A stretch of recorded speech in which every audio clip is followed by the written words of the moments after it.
Hello student, very good morning to you. Welcome to the Laksh Polytechnic, one and only branded for Polytechnic education. लक्ष्य polytechnic में मैं आपका Ibrar sir स्वागत करता हूं। हमारा जो सब्जेक्ट है वो है अप्लाइड फिजिक्स 1 और अप्लाइड फिजिक्स 2। आज हम लोग अप्लाइड फिजिक्स 1 का सिलेबस ओवरव्यू डिस्कस करेंगे और उसके साथ साथ आज से ही हम लोग अपने सिलेबस को भी स्टार्ट करेंगे। तो सबसे पहले मैं आपको सिलेबस के बारे में क्लियरली समझाता हूँ। सिलेबस में आपको कौन कौन सा चैप्टर पढ़ना है, सारे चैप्टर सारे यूनिट बहुत ही इंटरेस्टिंग है, बहुत मजा आने वाला है।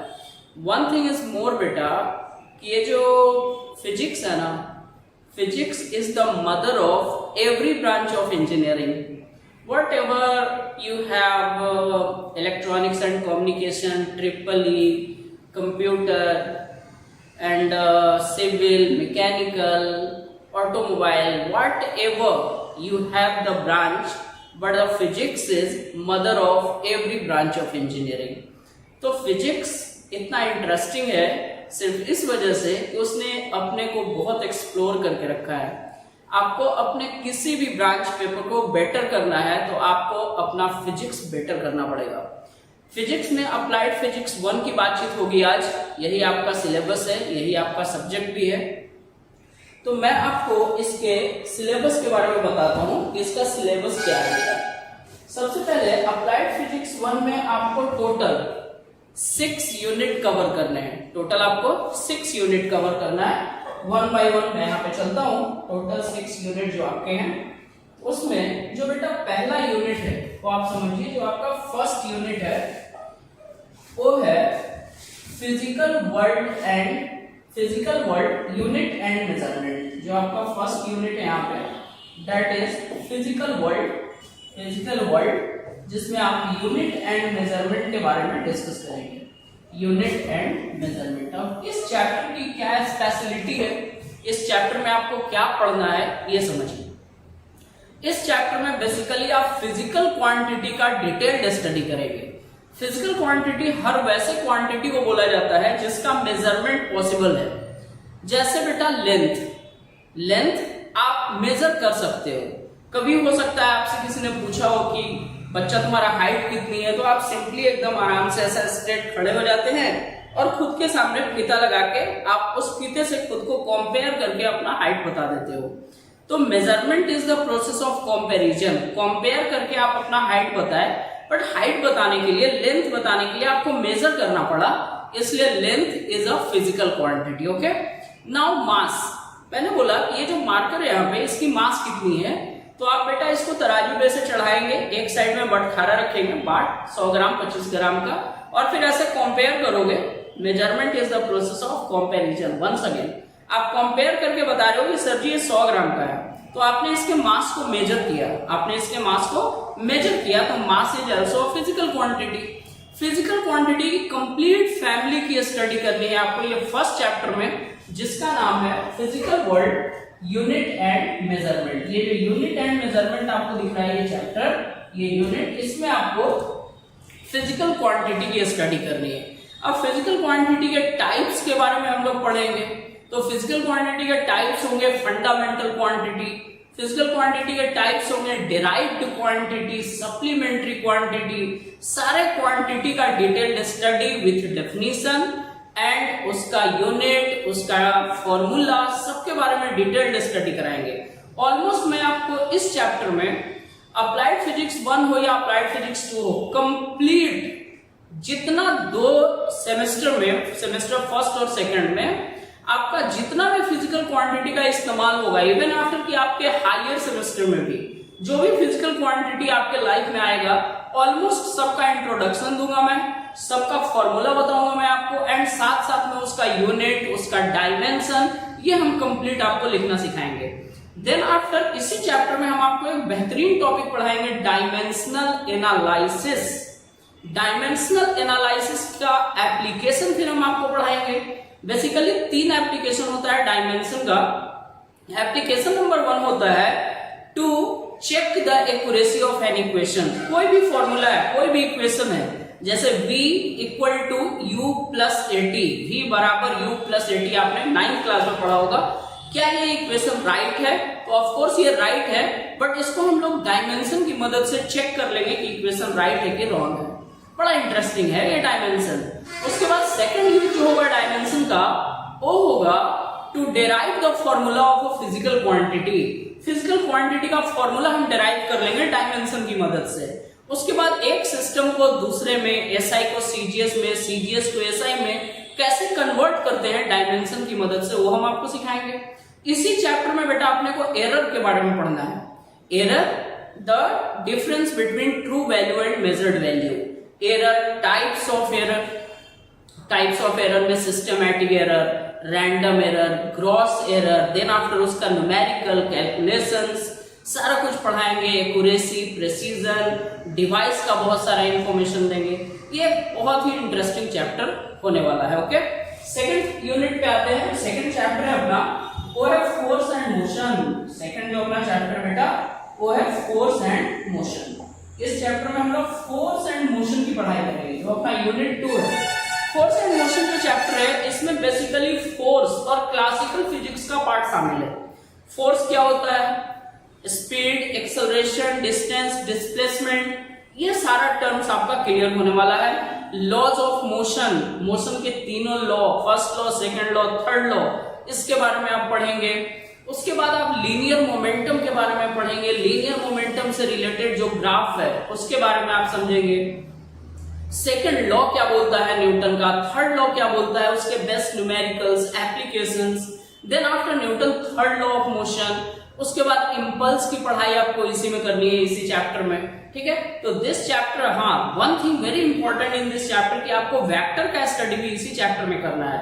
फोर्स एंड मोशन में आप वेक्टर की स्टडी करेंगे। ठीक है, उसके बाद आते हैं हम लोग बेटा अपने यूनिट 3 पे।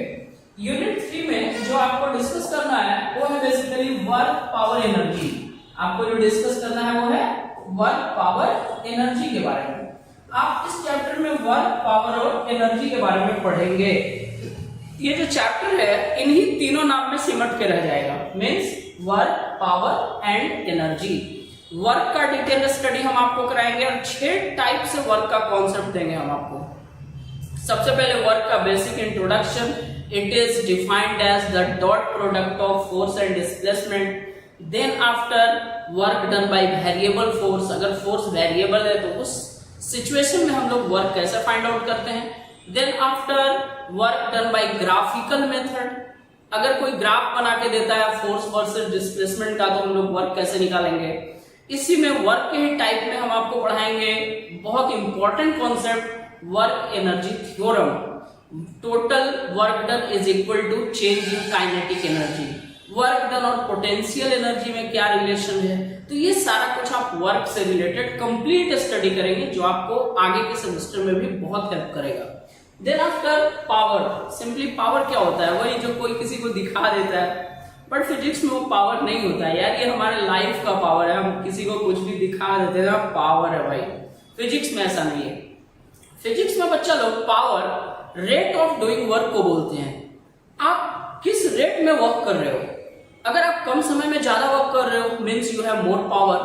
अगर आप बिल्कुल लेजी हो रहे हो, बहुत समय लगा रहे हो किसी काम को करने में, कोई मतलब इंजन है बहुत समय में कम काम कर रहा है, कम आउटपुट दे रहा है, मतलब उसका पावर कम है, उसकी इफिशियंसी कम है। ओके ना, तो work, power, then after energy. Energy के बारे में भी अपने को इस चैप्टर में पढ़ना है। तो energy capacity of doing work, कार्य करने की क्षमता को एनर्जी कहते हैं capacity of doing work is called energy. Energy के टाइप्स हम पढ़ेंगे, kinetic energy, potential energy, mechanical energy, इनसे रिलेटेड ग्राफ, सबका फॉर्मूला, सब पे बेस्ट न्यूमेरिकल्स। देन आफ्टर अगला जो यूनिट होगा अपना वो यूनिट 4 रोटेशनल मोशन। खतरनाक चैप्टर रोटेशनल मोशन, बहुत ही इंटरेस्टिंग, बहुत ही ज्यादा इंटरेस्टिंग चैप्टर। रोटेशनल मोशन में हम आपको पढ़ाएंगे रिजिड बॉडी के बारे में। रिजिड बॉडी, ओके, जिसके 2 इंटरनल पॉइंट के बीच का डिस्टेंस कभी चेंज नहीं होता है, उस टाइप के बॉडी को रिजिड बॉडी बोलते हैं। कठोर, हम मेरी तरह आपकी तरह बिल्कुल कठोर। Distance between 2 internal point never changes, such body is rigid body. Then उसका फिर मोशन, रिजिड बॉडी का motion, translational motion, rotational motion, ठीक है। उसके बाद बेटा सेंटर ऑफ मास का कॉन्सेप्ट हम आपको समझाएंगे। सेंटर ऑफ मास क्या होता है, सेंटर ऑफ मास का लोकेशन कैसे फाइंड करते हैं, सिस्टम, पार्टिकल ऑफ सिस्टम के लिए बहुत सारे पार्टिकल का सिस्टम है, उसका सेंटर ऑफ मास कैसे फाइंड करते हैं, कंटिन्यूअस बॉडी का सेंटर ऑफ मास कैसे फाइंड करते हैं। इसी चैप्टर में आपको moment of inertia, angular momentum, torque, ये सारा इंटरेस्टिंग टॉपिक आपको इसमें पढ़ना है। फिर आपको इसी चैप्टर में पढ़ना है parallel axis theorem, perpendicular axis theorem, मतलब कंप्लीट एकदम लल्लन टॉप चैप्टर आपका rotational motion, Lallan top chapter बेटा आपके पूरे सिलेबस में। मैं सैल्यूट करता हूं आपके इस चैप्टर को। आईआईटी मेडिकल में भी अगर आपको जाना है तो आपका ये जो सिलेबस है बहुत इंटरेस्टिंग है, बहुत हेल्प करने वाला है आपको। आईआईटी इसके लिए तो मास, ठीक है, उस लेवल का हम लोग पढ़ेंगे भी, ओके ना। देन आफ्टर बेटा जो आपको अगला चैप्टर डिस्कस करना है रोटेशनल मोशन के बाद वाला, वो है properties of matter. Properties of matter, ये प्रॉपर्टीज ऑफ मैटर चैप्टर जो थोड़ा सा सिली, थोड़ा सा क्लासिकल चैप्टर है। इसमें आपको बॉडी के बारे में, सॉलिड, लिक्विड और गैस के बारे में स्टडी करनी है। सॉलिड के types, plastic solid, elastic solid, liquid की बहुत सारी प्रॉपर्टी, लिक्विड में प्रेशर का वेरिएशन, उसके अलावा इलास्टिसिटी की प्रॉपर्टी मैंने बताया, हुक्स लॉ आपको इस चैप्टर में पढ़ना है। लिक्विड जब फ्लो करता है तो कितने टाइप से फ्लो करता है, streamline flow, turbulent flow, okay, Reynolds number क्या होता है, क्रिटिकल वेलोसिटी क्या होता है, स्टोक्स लॉ क्या होता है, बर्नौलीज थ्योरम क्या होता है। इस तरह के भी टॉपिक, बेहतरीन टॉपिक्स भी आपको इस चैप्टर में पढ़ना है। देन आफ्टर जो लास्ट वन आपका चैप्टर होने वाला है वो है heat and thermometry. Heat and thermometry, heat क्या होता है, अरे बहुत गर्मी है, हीट क्या होता है, heat is a form of energy my dear student. Heat energy का एक फॉर्म है, मतलब ऐसा यूनिट जूल है भाई, हीट एनर्जी का फॉर्म है, ओके, जो ये बताता है कि कोई भी body, heat is a form of energy, हमको जो एहसास दिलाता है कि कोई भी बॉडी गर्म है कि ठंडा है। Heat is a form of energy which makes a sensation, जो अपने अंदर ये एहसास पैदा करता है कि बॉडी गर्म है कि बॉडी ठंडा है। विच मेक्स अ सेंसेशन, संवेदना, एहसास पैदा करता है किसी बॉडी के गर्म या ठंडा होने का, ओके। देन आफ्टर इस चैप्टर में हीट में आपको पढ़ना है mode of transfer of heat. भाई हीट जब एनर्जी है तो it can be transferred, of course. Heat जब एनर्जी है तो ट्रांसफर किया जा सकता है। तो हीट को ट्रांसफर करने का कितना मोड होगा, किस किस स्टाइल में आप हीट को ट्रांसफर कर सकते हो। तो सिंपली इसमें आप पढ़ेंगे conduction, convection, radiation. Conduction, solid conductor में हीट को ट्रांसफर करते हो। खाना बनाने के टाइम गलती से बर्तन में आपका हाथ टच होता हुई, आपको भयानक वाला गर्म लगता है, कंडक्शन हुआ बेटा एक्चुअली वहां। जब आप दूध बॉईल करते हो, चाय बनाते हो, चावल बनाते हो, तो आप देखते हो पूरा पतीला में आपका चावल एकदम लहरियां मार रहा है, नीचे से ऊपर, ऊपर से नीचे, actual motion of particle, convection. Boiling is the process, convection. Then after radiation, एकदम आराम से जाड़ा का मौसम में, ठंडा का दिन में आप छत पे बैठ के धूप इंजॉय करते हो। सोर्स कहीं और है, टारगेट कहीं और है, सोर्स से टारगेट तक हीट पहुंच रहा है, बट जो बीच का इंटरवेनिंग मीडियम है उस पर हीट का कोई असर नहीं हो रहा है। तो ऐसे प्रोसेस को हम लोग बोलते हैं रेडिएशन। ऐसे प्रोसेस को हम लोग बोलते हैं रेडिएशन, ठीक है बेटा। तो कंडक्शन, कॉन्वेक्शन, रेडिएशन। उसके अलावा इस चैप्टर में हम लोग पढ़ेंगे थर्मल एक्सपेंशन के बारे में, कि सॉलिड में जो थर्मल एक्सपेंशन होता है 1D, 2D और 3D में, linear expansion, area expansion, volume expansion, okay.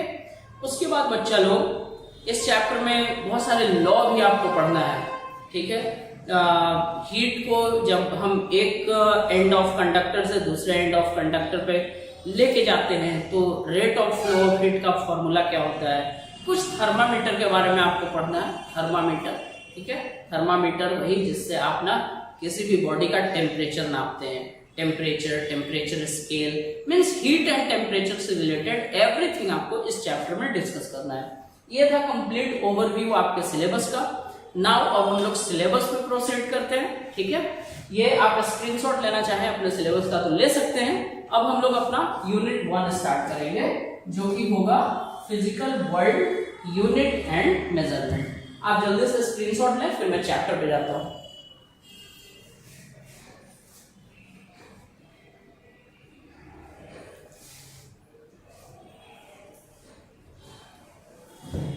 Okay बच्चा लोग, आई थिंक आप लोग स्क्रीनशॉट ले लिए हो। नाउ अब हम लोग चलते हैं अपने चैप्टर के ऊपर।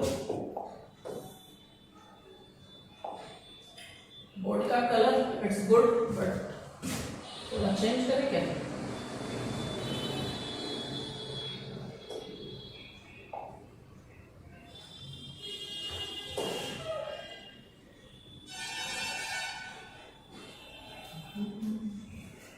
चलो सही है, बोर्ड का कलर सही है।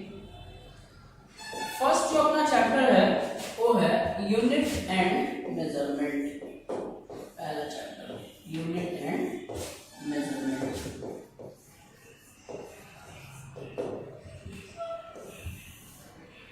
इसमें जो सबसे पहला टॉपिक हम आपको समझाने वाले हैं वो है फिजिकल क्वांटिटी के बारे में।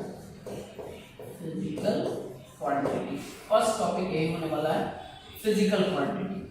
जैसा कि इंट्रोडक्शन में मैंने आपको बताया फिजिकल क्वांटिटी के बारे में कि all such quantity which can be measured, वैसी सारी राशियां, वैसी सारी क्वांटिटी जिसको नाप लिया जा सकता है या तौल लिया जा सकता है। मेजरमेंट अंग्रेजी का एक शब्द है जिसका दो हिंदी मतलब हम लोग माइंड में रखेंगे। मेजरमेंट मीन्स नापना भी और तौलना भी। तो वैसी सारी quantity which can be measured, मतलब जिसको आप नाप भी सकते हो, जिसको आप तौल भी सकते हो, ऐसे क्वांटिटी को हम लोग बोलते हैं फिजिकल क्वांटिटी। ठीक है, definition is very clear. All such quantities which can be measured, वैसी सारी क्वांटिटी जिसको नाप लिया जा सके या तौल लिया जा सके, उस तरह की क्वांटिटी को हम लोग बोलते हैं फिजिकल क्वांटिटी। तो डेफिनेशन में आपके लिए लिख रहा हूं। हाँ, one thing is very important, अगर आप लाइव क्लास कर रहे हो, ऑनलाइन क्लास कर रहे हो, आप वीडियो के साथ पढ़ रहे हो, तो उसके लिए आपको एक मेरा छोटा सा टिप्स रखना पड़ेगा माइंड में। यहाँ सामने से मैं लेक्चर आपको डिलीवर कर रहा हूँ, आप बेटा वहां पे खुद से अपना नोट्स रेडी करते जाए एकदम मेरे संग संग।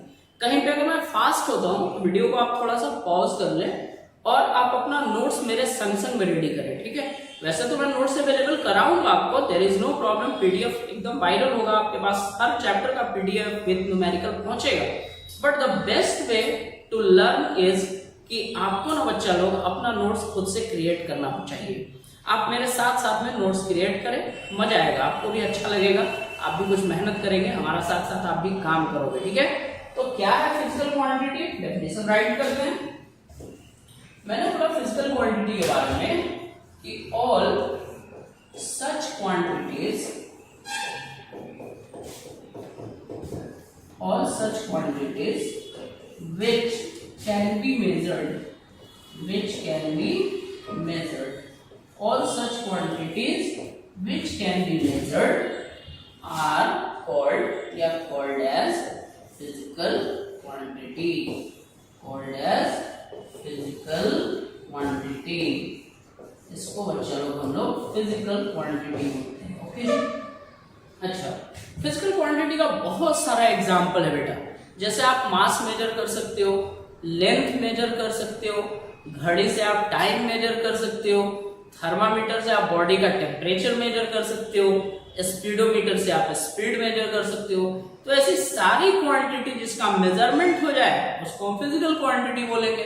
तो एग्जाम्पल में बहुत सारा क्वांटिटी है, कुछ एग्जाम्पल हम लोग लिख लेते हैं अपनी जानकारी के लिए।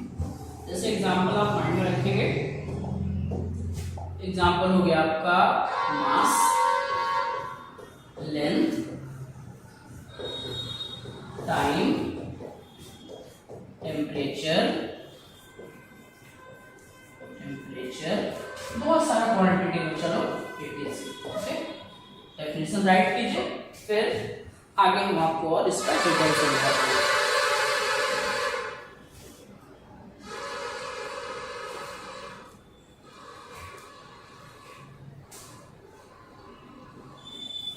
ओके,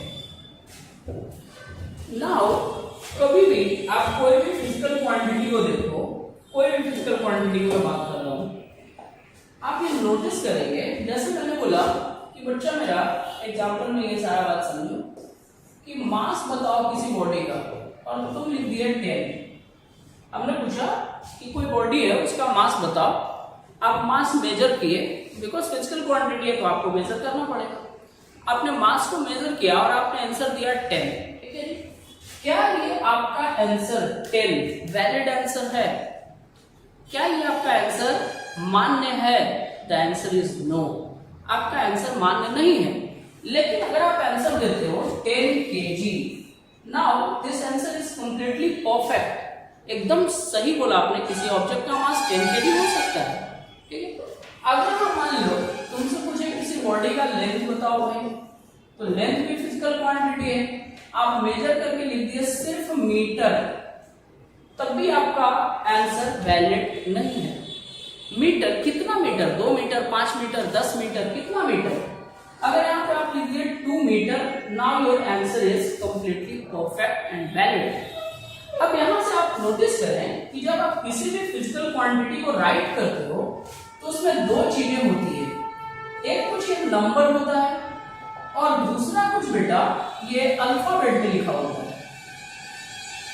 ये जो नंबर होता है इसको बोलते हैं न्यूमेरिकल वैल्यू। इस नंबर को क्या बोलते हैं? न्यूमेरिकल वैल्यू बोलते हैं। और ये जो अल्फाबेट में लिखा होता है इसको बोलते हैं यूनिट। अल्फाबेट में जो लिखा होता है इसको बोलते हैं यूनिट। मतलब इन जनरल अगर आप किसी फिजिकल क्वांटिटी की बात करते हो, आप किसी भी फिजिकल क्वांटिटी की बात करो, क्यू से अगर हम फिजिकल क्वांटिटी को डिनोट कर रहे हैं तो उसमें कम से कम दो चीजें होनी चाहिए। कौन कौन सी? एक तो भैया कुछ न्यूमेरिकल वैल्यू होनी चाहिए n, और दूसरा साथ साथ में यूनिट होना चाहिए, ठीक है ना, साथ साथ में यूनिट होना चाहिए। यहाँ हम Q से फिजिकल क्वांटिटी को डिनोट कर रहे हैं। Q stand for physical quantity. यहाँ जो Q आया है दिस Q स्टैंड फॉर बच्चा लोग फिजिकल क्वांटिटी। मतलब आप फिजिकल क्वांटिटी को जब पूरी तरह रिप्रेजेंट करते हो, डिनोट करते हो, तो आपको न्यूमेरिकल वैल्यू चाहिए और साथ साथ में आपको यूनिट चाहिए। मतलब न्यूमेरिकल वैल्यू और यूनिट एक साथ जब मिलेगा तब एक फिजिकल क्वांटिटी को आप पूरी तरह रिप्रेजेंट करते हो। ओके ना, इसको आप जल्दी से राइट करिए, धीमे धीमे करके आगे बढ़ना है, बिल्कुल अब बकाना नहीं है।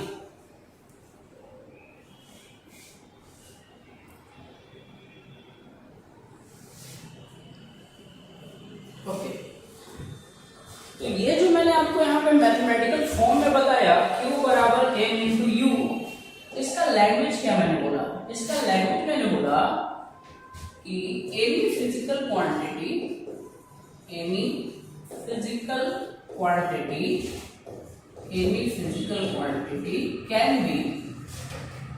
B completely represented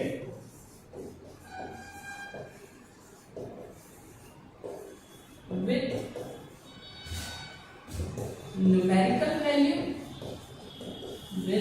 numerical value as well as unit। numerical value as well as unit, numerical value और साथ साथ में यूनिट। न्यूमेरिकल वैल्यू भी होनी चाहिए और यूनिट भी होनी चाहिए।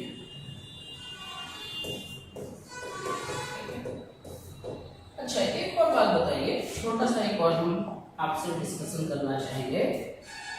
एक बच्चा अभी मास लिखा था, मान लो 2 kg।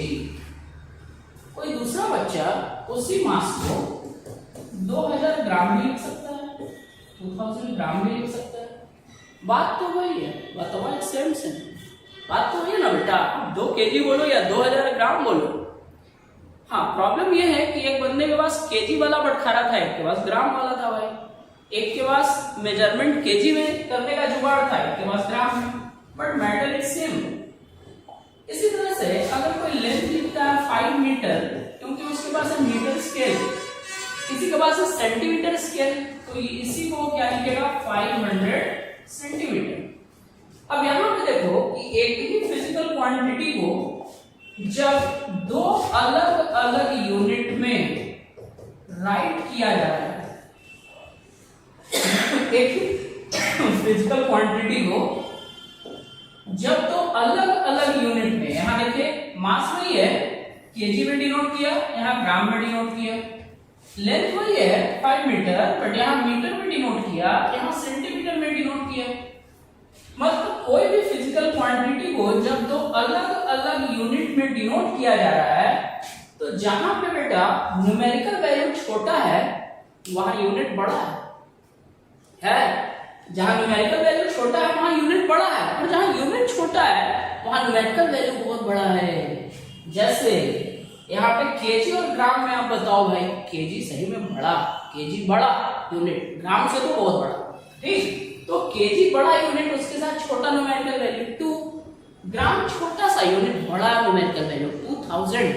उसी तरह से मीटर और सेंटीमीटर, सेंटीमीटर छोटा सा यूनिट है यार, लेंथ का छोटा यूनिट है, तो ये 500 बड़ा न्यूमेरिकल वैल्यू, मीटर बड़ा यूनिट है, न्यूमेरिकल वैल्यू छोटा। मतलब अगर एक ही फिजिकल क्वांटिटी को आप दो अलग अलग यूनिट में रिप्रेजेंट करते हो, तो जहां पे न्यूमेरिकल वैल्यू बड़ा होता है वहां पे यूनिट छोटा होता है, और जहां यूनिट छोटा होता है वहां न्यूमेरिकल वैल्यू बड़ा होता है। पक्का? जल्दी से राइट किया जाए।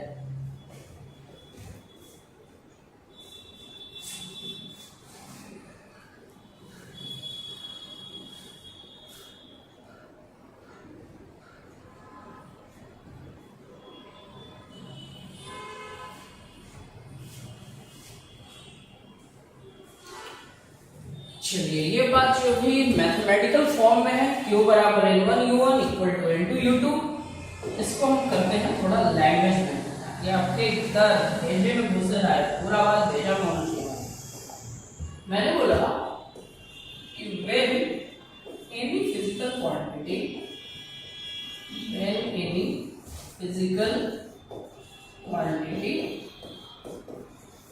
is represented in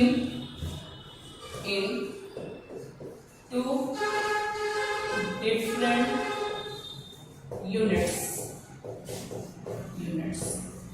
then तब क्या भाई, तो जब यूनिट छोटा तो न्यूमेरिकल वैल्यू बड़ा, then a smaller unit has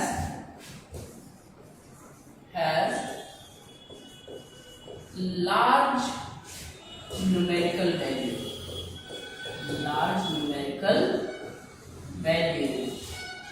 and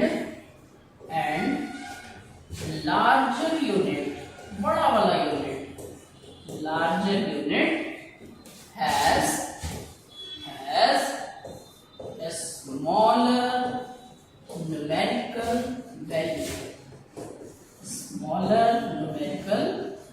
value, पक्का? मीन्स अगर आप किसी फिजिकल क्वांटिटी को दो अलग अलग यूनिट में लिखते हैं, Q बराबर N1 U1 बराबर N2 U2, तो अगर बेटा if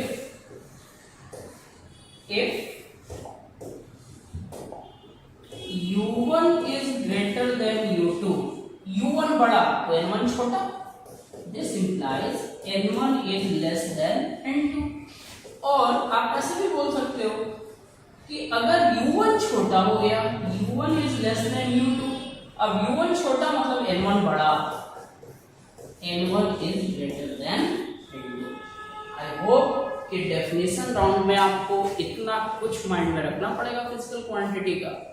सबसे पहले उसका definition, all such quantities which can be measured are called physical quantity। Any physical quantity can be completely represented with the help of numerical value as well as unit, okay। then after अगर एक ही physical quantity को दो अलग अलग unit में लिखा जाएगा, तो जहां यूनिट बड़ा होगा न्यूमेरिकल वैल्यू छोटा होगा, जहां यूनिट छोटा होगा न्यूमेरिकल वैल्यू बड़ा होगा। पक्का बेटा? इतना कुछ आपको फिजिकल क्वांटिटी के डेफिनेशन में रखना पड़ेगा, माइंड में रखना पड़ेगा, okay. Right it fast.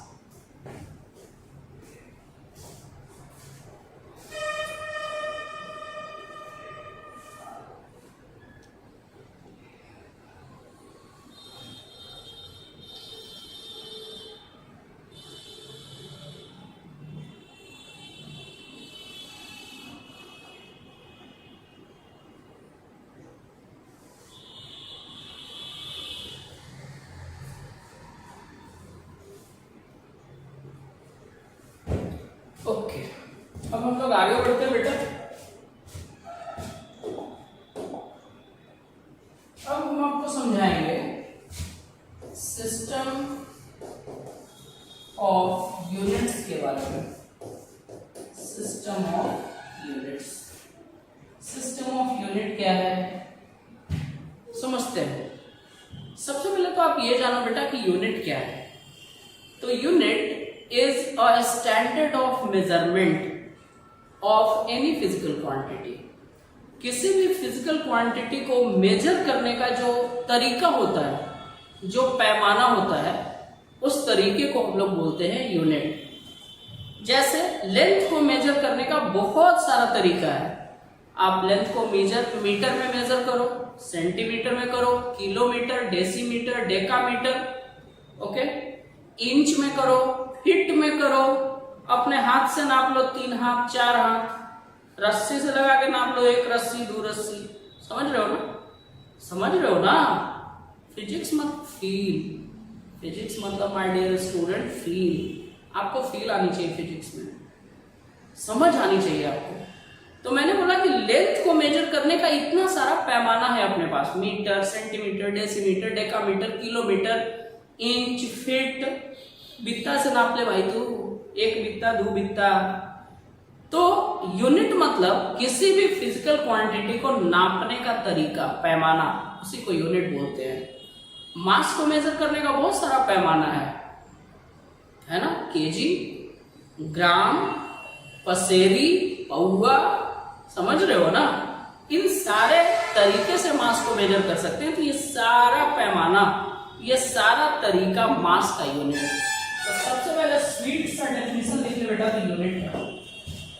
Unit का डेफिनेशन मैंने बोला, क्या मैंने बोला? मैंने बोला unit it is the standard, it is the standard of measurement, it is the standard of measurement of any physical quantity, of any physical quantity, it is the standard of measurement of any physical quantity, okay? जैसे examples होंगे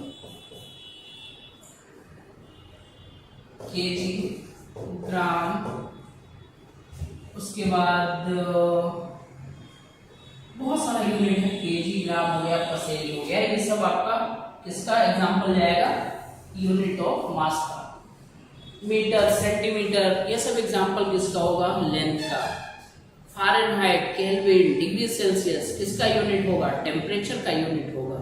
मतलब physical quantity को जिस standard पे major करते हैं उस standard का नाम है यूनिट।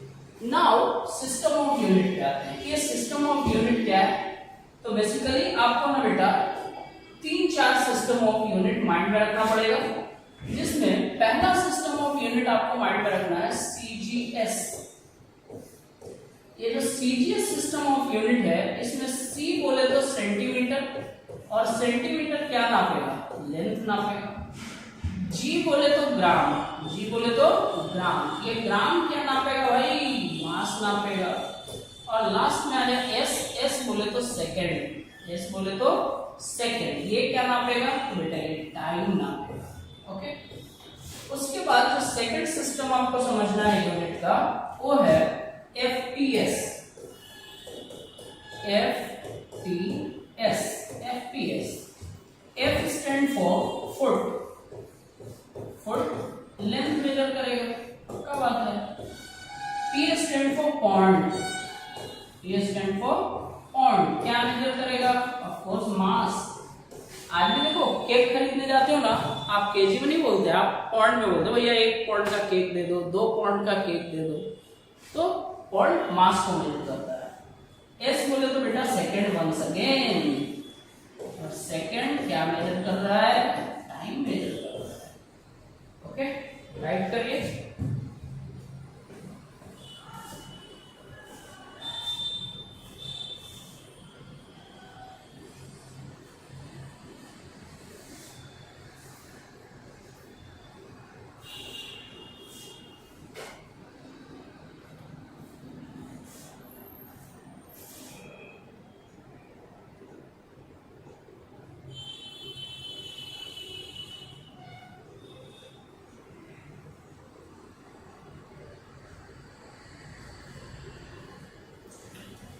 उसके बाद आ जाते हैं, चलो तीसरा जो सिस्टम आपको समझना है वो है बेटा MKS, third system of unit MKS। MKS में M stand for metre, M stand for metre, और ये क्या मेजर करेगा, ऑफ कोर्स यार लेंथ मेजर करेगा। K stand for kilogram, K stand for kilogram, ये क्या मेजर करेगा, ऑफ कोर्स मास मेजर करेगा। Then S stand for second, S stand for second, ये क्या मेजर करेगा, चलो टाइम मेजर करेगा। ओके, लास्ट में जो हम लोग डिस्कस करेंगे नंबर 4 में, वो है system of international, system of international, जिसको हम लोग SI से डिनोट करेंगे, system of international. Now my dear student, ये सिस्टम ऑफ यूनिट जो आप देख रहे हैं ये बुक में पब्लिश होने वाला सिस्टम है। हमारे यहाँ भी बहुत सारा सिस्टम था, जैसे पौआ, पसेरी, भित्ता, पीठ, ये सब। तो सिस्टम ऑफ यूनिट 3 बेसिकली आपको माइंड में रखना है, CGS, FTS और MKS। सबसे ज्यादा इस्तेमाल होगा आपका CGS और SI, 2 सबसे ज्यादा आपका यूज होगा, एक SI और दूसरा CGS। कोई भी क्वांटिटी को CGS से SI में और SI से CGS में कन्वर्ट करना आपको आना चाहिए। SI सिस्टम ऑफ यूनिट जो है, और उससे रिलेटेड फंडामेंटल फिजिकल क्वांटिटी, उसका यूनिट SI यूनिट, उसके बाद सप्लीमेंट्री क्वांटिटी, डिराइव्ड क्वांटिटी, ये सारा इंटरेस्टिंग टॉपिक हम लोग नेक्स्ट लेक्चर में डिस्कस करेंगे। लेक्चर का जो ड्यूरेशन मेरा होगा 40 मिनट का होगा, 40 मिनट में ही एक लेक्चर आपको मिलने वाला है, उससे ज्यादा में आप भी बोर हो जाएंगे। 40 मिनट ठीक है, एक बार आप बैठो, 40 मिनट पढ़ के मेरे साथ साथ नोट्स बना के फिजिक्स के लिए फ्री। हाँ, अभी थोड़ा सा गुरु मंत्र देने का टाइम है, आपका सेमेस्टर बेहतर कैसे हो। One thing is very important कि आप जहां पे इनरोल्ड हो, लक्ष्य पॉलिटेक्निक में, लक्ष्य क्लासेस में आप इनरोल्ड हैं, लक्ष्य में बेटा हर सब्जेक्ट का टीचर, फैकल्टी आपको वेल बैलेंस मिलेगा। ठीक है, कोई भी सब्जेक्ट आप कंफ्यूज कर जाएंगे कि कौन टीचर किससे बेटर है। ऑल आर बेस्ट, बट आपके लिए डिपेंड, ये डिसीजन लेना बड़ा मुश्किल हो जाएगा कि कौन से सर, इब्रार सर बेस्ट है, आईखान सर बेस्ट है, या मैथ्स वाले बेस्ट हैं, या कोई और टीचर आपके लिए बेस्ट है। Every teacher is matchless, there is no problem. हमारा टीम बेहतरीन स्टेबल टीम है और एक लॉन्ग लास्टिंग रहा है एक्सपीरियंस, आप सबको पता ही है। आपको भी थोड़ी सी मेहनत करनी है, उसके लिए मेरा पर्सनल वाला एडवाइस आपको, each day 1 paper, each day 1 paper 1 hour, हर दिन एक सब्जेक्ट 1 घंटा बस आपको पढ़ना है। ठीक है, 40 मिनट आप वीडियो से पढ़ लिए, अब 20-25 मिनट आप एक बार इसको रिवाइज कर लो, फिर अगला वीडियो देखने से पहले थोड़ा रिवाइज करो। ठीक है, ये ट्रेंड आप अपना लीजिए, paper will be outstanding, objective, numerical सब कुछ होता रहेगा, बस आपको मेहनत करना हमारे साथ साथ। ओके बेटा, मिलते हैं नेक्स्ट लेक्चर में। Thank you so much.